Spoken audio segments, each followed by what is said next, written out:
میں نے 2 شادیاں کی تھیں، ایک گاؤں کی لڑکی سے اور ایک شہر کی لڑکی سے، لیکن گاؤں والی بیوی کے پاس بہت کم آتا تھا کیونکہ مجھے اس سے گوبر کی بدبو آتی تھی۔ اس دفعہ جب میں گاؤں آیا تو میری گنوار بیوی نے میری خوب خدمت کرنا شروع کر دی کیونکہ اسے شک ہو گیا تھا کہ شاید میں نے دوسری شادی کر لی ہے۔ یوں وہ بار بار میرے پاؤں دباتی اور رات کو میرے لیے ٹھنڈی لسی بنا بنا کر لاتی، جس کو پیتے ہی میں کمرے میں ہی سو جاتا۔ ایک روز گلا خراب ہوا تو لسی کو نہیں پیا، ابھی مجھے لیٹے تھوڑی دیر ہی گزری تھی کہ سر پر میرے آسمان ٹوٹ پڑا کیونکہ میری پینڈو بیوی میرے لیے لسی بنا کر لائی۔ تو میں نے بڑے غصے سے کہا کہ تم یہ لسی میز پر رکھ کر باہر چلی جاؤ، کیونکہ مجھے اس کی موجودگی میں بڑی کوفت سی ہوتی تھی۔ وہ مسکرا کر بولی، اگر آپ کو میری موجودگی سے پریشانی ہوتی ہے، کوئی دقت ہوتی ہے تو میں باہر صحن میں ہی سو جاؤں گی، امی جی کو بھی علم نہیں ہونے دوں گی کہ میں کمرے میں نہیں سوئی۔ میں صدف کا منہ تکتا رہ گیا تھا، وہ تو ایسی نہیں تھی۔ میں تو جب بھی گاؤں آتا وہ میرے ارد گرد ایسے چکر لگاتی تھی جیسے تتلی پھول کے گرد منڈلاتی ہو۔ میں مسکرا کر بولا،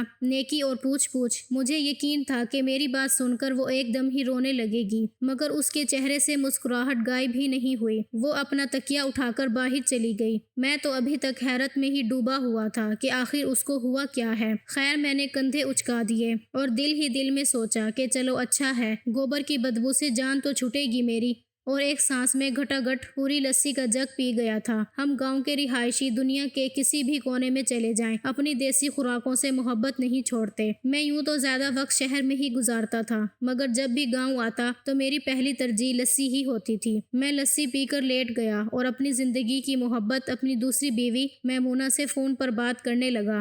میمونہ کی وہی معصوم اور بچوں جیسی باتیں تھیں۔ اشفاق اپنی اس پینڈو بیوی سے خوب پیسے لے کر آنا، ہم یہاں پر ہوٹلنگ کریں گے، خوب شاپنگ کریں گے۔ تو میں ہنستا ہی چلا جاتا کہ ایسا ہی کروں گا۔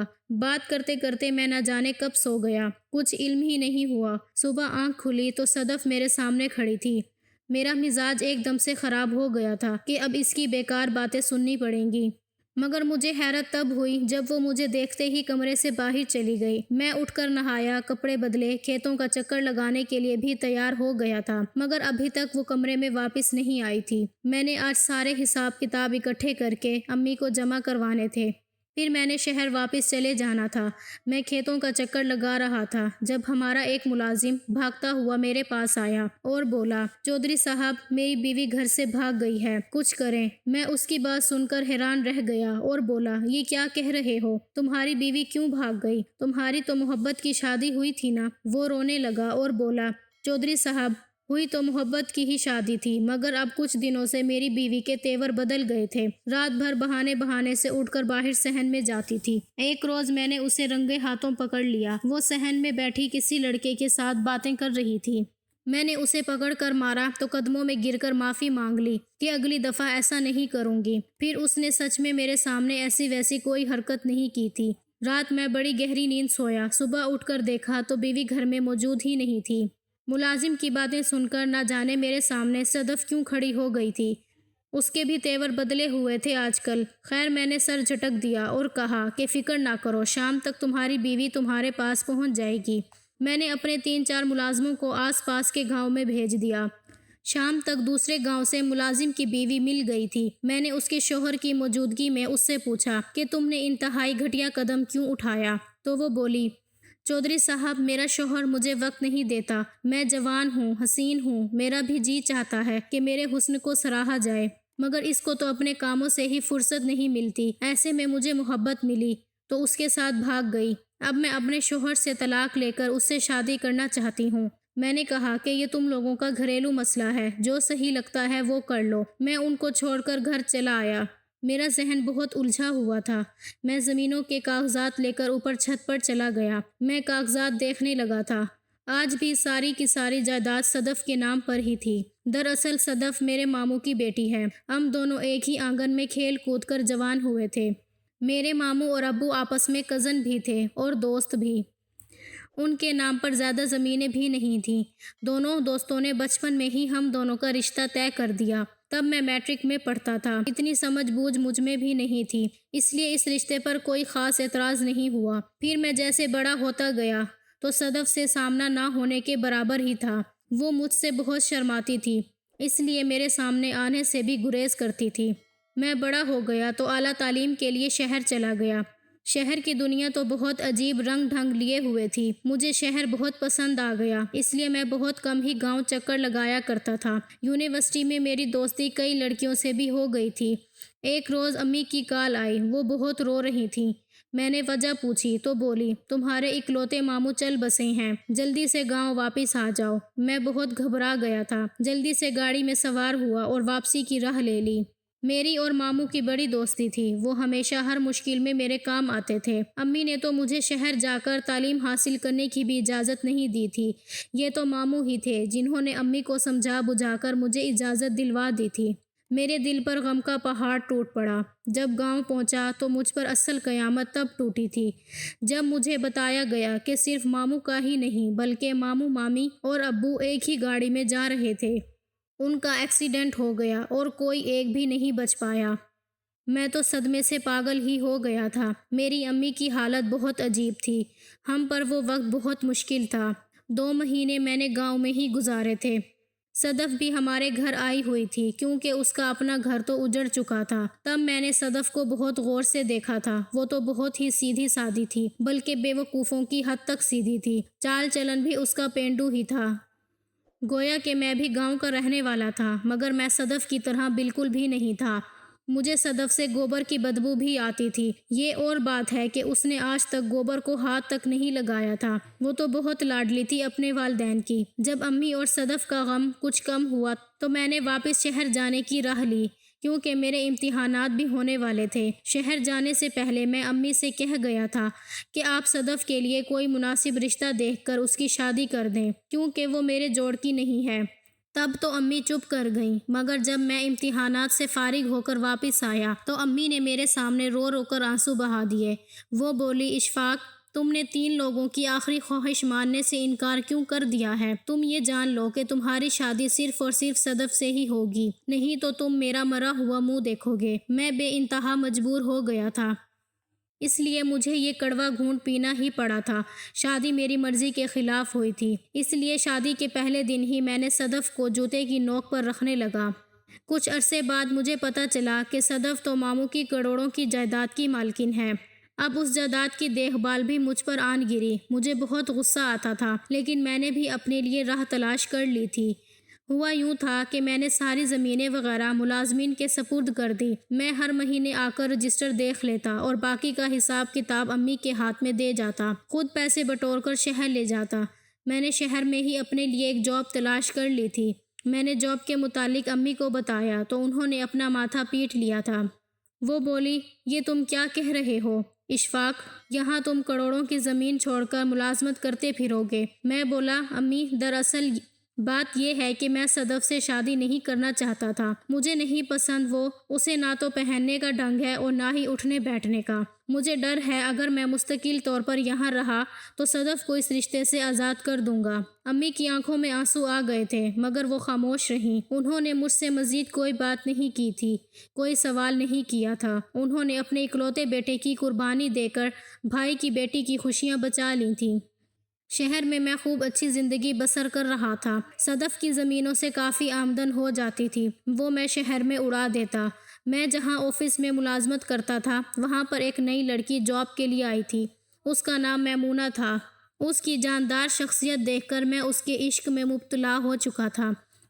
مجھے اس جیسی ہی بااعتماد اور سرپھری لڑکیاں پسند تھیں۔ کچھ ہی دنوں میں ہماری بہت گہری دوستی ہو گئی۔ میمونہ کافی بے باک تھی، وہ صدف جیسی ڈرپوک نہیں تھی۔ میں میمونہ کے عشق میں گرفتار ہو گیا۔ اس سے شادی کے متعلق پوچھا تو اس نے فوراً سے ہاں کہہ دی۔ میمونہ سے شادی کر کے میری زندگی میں بہت سکون آ گیا۔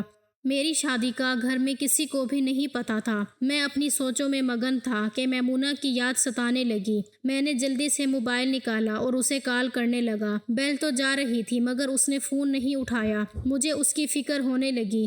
شام ہونے لگی۔ میں جلدی سے نیچے آیا اور سب حساب کتاب امی کو دے کر شہر جانے کی اجازت مانگنے لگا۔ امی پریشان ہو گئیں۔ وہ بولیں، بیٹا، صبح چلے جانا تم، ابھی اندھیرا پھیل گیا ہے، مجھے تمہاری فکر ستا رہی ہے۔ صدف بولی، امی، جانے دینا، ان کے 100 کام شہر میں پھنسے ہوں گے، پھر دیر سویر تو ہوتی ہی رہتی ہے۔ میں صدف کو دیکھتا ہی رہ گیا۔ اس وقت تو مجھے میمونہ کی فکر تھی، اس لیے میں شہر چلا آیا، لیکن میں نے سوچ لیا تھا کہ صدف کے پرزے کاٹ کر ہی رہوں گا۔ میں رات دیر سے گھر پہنچا، دروازے پر کھڑا بیل پہ بیل بجاتا رہا، مگر کسی نے دروازہ نہیں کھولا۔ یوں ہی مجھے کھڑے کھڑے 10 سے 15 منٹ ہو گئے، تب ہی کہیں جا کر میمونہ نے دروازہ کھولا تھا۔ وہ بالکل فریش دکھائی دے رہی تھی، خوبصورت لال لباس پہنے ہوئے، چہرے پر میک اپ کیے ہوئے، بہت ہی خوبصورت انداز میں میرے روبرو کھڑی تھی۔ میں بولا، میمونہ، تمہاری حالت دیکھ کر تو یہ نہیں لگتا کہ تم سو رہی تھی، پھر مجھے اتنی دیر انتظار کیوں کروایا؟ تو وہ بڑی اداس سی بولی، میں سو ہی رہی تھی، مگر جب اٹھ کر دوربین سے دیکھا تو آپ دروازے میں کھڑے تھے، اور جلدی سے میں نے شاور لیا اور یوں سج سنور کر آپ کے سامنے آ گئی۔ ایسے اچھا تو نہیں لگتا نا کہ اتنے دن بعد شوہر گھر واپس آئے تو بیوی عجیب سے حلیے میں اٹھ کر شوہر کے سامنے آ جائے۔ میں مسکرا دیا اور بولا، میمونہ، بات تو تم نے مناسب کی ہے، میمونہ ایسی ہی تھی، اس کی محبت میں سب کچھ بھول جاتا، ہر گلہ شکوہ۔ میمونہ نے مجھ سے شاپنگ کی فرمائش کر دی تھی، وہ مہنگی چیزوں کی شوقین تھی۔ میری تنخواہ تو اتنی نہیں تھی کہ اس میں میمونہ کے شوق پورے کر سکوں، اس لیے اب میں صدف کی زمین کا لالچ بھی کرنے لگا تھا۔ اگر اس نے مجھے چھوڑ کر کسی اور سے شادی کر لی تو ساری جائیداد اس کے شوہر کے پاس چلی جائے گی اور میں خالی ہاتھ رہ جاؤں گا۔ مجھے شہر میں بھی رہ کر صدف کی عجیب رویے کا خیال آتا رہا، اس لیے میں 1 ہفتہ شہر میں رہ کر کام کا بہانہ بنا کر گاؤں چلا آیا تھا۔ میمونہ بہت رو رہی تھی، وہ مجھے جانے کی اجازت نہیں دے رہی تھی۔ وہ کہتی تھی کہ آپ کے بنا میرا دل نہیں لگتا اور مجھے ڈر بھی بہت لگتا ہے، مگر میں کیا کر سکتا تھا، میری بھی مجبوری تھی۔ خیر، اس کا بھی میں نے انتظام کر دیا تھا اور اسے نیا چوکیدار بھی رکھوا دیا تھا۔ میں گھر پہنچا تو امی گھر پر موجود نہیں تھی، جبکہ صدف بہترین لباس میں ملبوس تھی۔ اس نے بہت پیارا سا میک اپ کیا ہوا تھا، ہاتھوں پر بھی مہندی لگائی ہوئی تھی۔ میں نے اس سے پوچھا کہ تیاریاں کیوں کر رکھی ہیں؟ تو وہ بولی، اپنی سہیلی کی شادی میں گئی تھی، اس لیے تیار ہوئی ہوں۔ مجھے اس کی بات پر بے تحاشا ہنسی آئی تھی۔ زندگی میں پہلی دفعہ وہ مجھے اچھی لگی تھی۔ میں نے اس کا ہاتھ تھاما اور اپنے کمرے میں لے لیا۔ مجھے اس روز پہلی دفعہ احساس ہوا تھا کہ صدف بیچاری اتنی بھی بری نہیں تھی جتنی مجھے لگتی تھی۔ شام کو امی گھر آئی تو وہ ہم دونوں کو ساتھ دیکھ کر بہت خوش ہوئی تھیں۔ وہ تو میری بلائیں لیتی نہیں تھکتی تھیں۔ رات ہوئی تو مجھے صدف نے جھک کر لسی کا گلاس دیا، جسے پیتے ہی میں سو گیا۔ صبح میں سو کر اٹھا تو بہت حیران تھا کہ رات بھر میں اتنی دیر تک کیوں سوتا رہا۔ گھر میں تو لیٹ سونے کی عادت تھی، مگر گاؤں میں 8 بجے ہی سو جاتا تھا۔ دن بھر صدف مجھ سے دور دور ہی رہی، یہاں تک کہ میں کوئی بات بھی کرتا تو اس کا جواب نہیں دیتی۔ میں نے اس سے وجہ پوچھی تو وہ بولی، آپ بلا وجہ ہی سوچ رہے ہیں، ایسی تو کوئی بات ہی نہیں۔ میں چپ کر گیا۔ شام کے 5 بجے مجھے شہر سے چوکیدار کی کال آئی۔ وہ بولے، صاحب جی، یہاں شہر میں مسئلہ ہو گیا ہے، آپ جلدی سے یہاں پہنچیں۔ اس مسئلے کے متعلق بی بی جی سے بات نہ کریے گا، وہ پریشان ہو جائیں گی۔ بہتر تو یہی ہے کہ انہیں اپنے آنے کی خبر بھی مت دیجیے گا۔ میں نے چوکیدار سے کہا کہ وہ فکر نہ کرے، میں رات تک پہنچ جاؤں گا۔ اس دفعہ بھی میں صدف کا راز جانے بغیر ہی جا رہا تھا۔ میں شہر جانے لگا تو صدف نے مجھ سے ملنا بھی گوارا نہیں کیا۔ میں گاڑی میں بیٹھا، لاشعوری طور پر صدف اور اس شام کے متعلق سوچتا رہا جو اس کے ساتھ بتائی تھی۔ رات 11 بجے کے قریب میں گھر پہنچا تھا۔ میں نے چوکیدار سے سوال کیا کہ کیا مسئلہ ہوا ہے۔ وہ بولا، صاحب جی، گھر کی جانب مسئلہ ہے، آپ گھر کی یہ چابی لے کر خود ہی گھر میں داخل ہو جائیں، آپ کو مسئلہ نظر آ جائے گا۔ میں نے سر ہلا دیا اور چابی لے کر گھر میں داخل ہو گیا۔ مجھے اپنے بیڈ روم سے آوازیں آ رہی تھیں، دل ڈوبنے لگا کہ اس ٹائم میرے گھر کون آیا ہوا ہے۔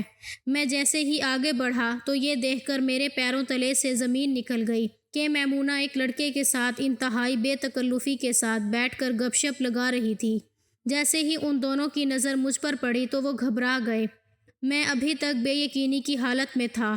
وہ لڑکا ہوشیار نکلا، اس نے میری اس حالت کا فائدہ اٹھایا اور میرے پہلو سے نکل کر بھاگ گیا۔ میں نے آگے بڑھ کر میمونہ کے منہ پر تھپڑ دے مارا اور بولا، یہ کون تھا؟ میمونہ رونے لگی اور بولی، وہ میرا بھائی تھا، ڈر لگ رہا تھا اس لیے اس کو بلا لیا۔ اتنے میں چوکیدار کی آواز آئی۔ وہ بولا، صاحب جی، یہ لڑکا آپ کے جانے کے بعد ہی ادھر رہتا تھا، میں اس کو پکڑ کے لایا ہوں۔ میں نے مار مار کر لڑکے کی درگت بنا دی تھی۔ تب میمونہ نے رو رو کر مجھ سے اس لڑکے کی زندگی کی بھیک مانگنے لگی۔ وہ بولی اشفاق یہ لڑکا میری پہلی اور آخری محبت ہے، ہم دونوں بچپن سے ہی ایک دوسرے کو چاہتے تھے، مگر ہم نے یہ طے کر لیا تھا کہ جب تک کچھ بن نہیں جاتے شادی نہیں کریں گے۔ میں نے آفس میں جاب کرنی شروع کر دی، وہاں جا کر مجھے پتا چلا کہ ایک امیر ترین چودھری میرے عشق میں مبتلا ہے۔ جب آپ نے شادی کے متعلق پوچھا تو میں نے ہاں کہہ دیا تھا، کیونکہ اس شادی سے مجھے اور عمران کو بہت فائدہ ہونے والا تھا۔ میں آپ کی ساری جائیداد ہتھیانا چاہتی تھی، اس لیے میں آپ کے ساتھ محبت کا ڈرامہ کرنے لگی۔ میں نے میمونہ کے منہ پر تھپڑ دے مارا۔ وہ بولی اب آپ کو میری سچائی کا علم ہو ہی چکا ہے تو مجھے طلاق دے کر آزاد کر دیں۔ میں بولا نہیں میمونہ بی بی، کبھی بھی نہیں، تم نے مجھے دھوکہ دیا ہے، اس کی سزا تو تمہیں مل کر ہی رہے گی۔ اب تم اسی گھر میں قید رہو گی، نہ تمہیں اپناؤں گا اور نہ ہی چھوڑوں گا۔ تم میری نہیں ہوئی تو کسی کی بھی نہیں ہونے دوں گا۔ میں اسے وہیں چھوڑ کر خود گاؤں واپس چلا گیا۔ میں صبح سویرے گاؤں واپس پہنچا تو امی بہت پریشان ہوئیں۔ وہ بولی بیٹا کیا بات ہے جو تمہیں نہ تو شہر میں سکون ملتا ہے اور نہ ہی گاؤں میں؟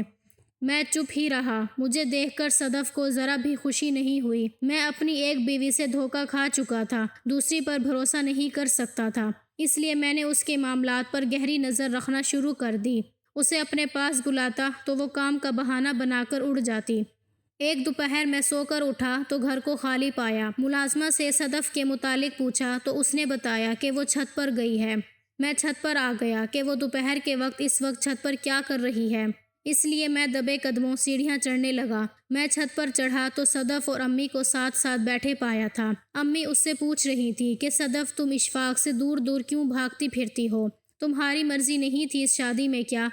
وہ رونے لگی اور بولی امی جب سے ہوش سنبھالا ہے خود کو اشفاق سے محبت کرتے ہوئے پایا ہے، وہ بھی اچھا تھا مگر تب تک جب تک شہر نہیں گیا تھا۔ جب سے وہ شہر گیا ہے خود کو کوئی بہت اعلیٰ مخلوق سمجھنے لگا ہے۔ شادی کے بعد میں نے اشفاق کو اپنی جانب راغب کرنے کی ہر ممکن کوشش کی تھی مگر وہ مجھ سے دور بھاگتا گیا، یہاں تک کہ اس کے پیچھے بھاگتے بھاگتے میں نے خود کو بہت پیچھے چھوڑ دیا تھا۔ مجھے لگنے لگا تھا کہ میں تو بالکل بیکار ہوں، مجھے تو مر ہی جانا چاہیے، مگر پھر میں نے سوچا کہ اشفاق کے اس رویے کے پیچھے وجہ کیا ہے۔ میں نے پتہ کروایا تو پتہ چلا کہ اس نے تو شہر میں دوسری شادی کر رکھی ہے۔ اس روز میں نے خود کو بہت بے بس محسوس کیا۔ میں آپ سے چھپ کر بہت روئی تھی۔ اس روز میں نے سوچ لیا تھا کہ میں اشفاق کے سامنے آنے سے گریز کروں گی، اپنے دل میں ان کی محبت کو چھپا کر رکھوں گی، مگر ان سے پیار کی بھیک نہیں مانگوں گی، اس لیے میں اب ان سے دور دور رہنے لگی ہوں۔